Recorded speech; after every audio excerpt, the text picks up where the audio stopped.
Moi, je fais partie de ceux qui estimaient que ce match ne devait pas se tenir. Et je le dis très clairement, vu le contexte géopolitique et le comportement du gouvernement d'extrême droite messianique israélien de Netanyahou, avec un peuple éradiqué, massacré qu'est le peuple palestinien, des bombardements au Liban, le bafouement du droit international, des gendarmes français qui ont été mis à terre, humiliés sur territoire français à Jérusalem.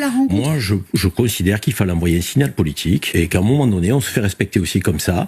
Quand le droit international est bafoué, quand un peuple est éradiqué, quand vous demandez l'arrêt des bombardements, on a 80% de civils, femmes, enfants, qui sont morts en Palestine sur les bombardements du gouvernement d'extrême droite messianique. Je veux dire, des milliers de femmes et d'enfants. Et vous pensez qu'on a la tête à un match de foot? Vous pensez que c'est moral ce qu'on est en train d'accepter sur notre sol?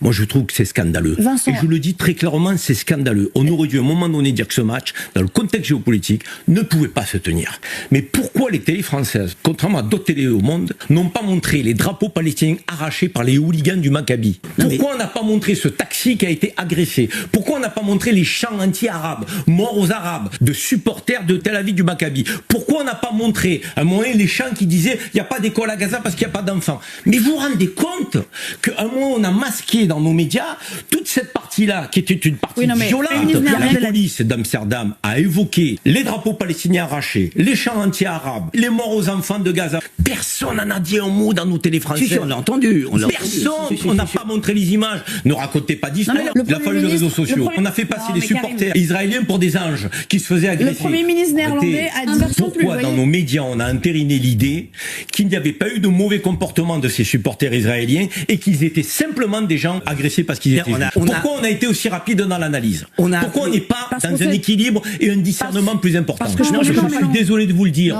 Quand vous agressez un chauffeur de taxi parce qu'il est d'origine marocaine, quand vous arrachez le drapeau palestinien des fenêtres des habitants d'Amsterdam, quand vous dites mort aux Arabes, il y a des Hollandais d'origine maghrébine. Vous pensez que ça passe comme une lettre à la poste? C'est normal. C'est normal. Donc,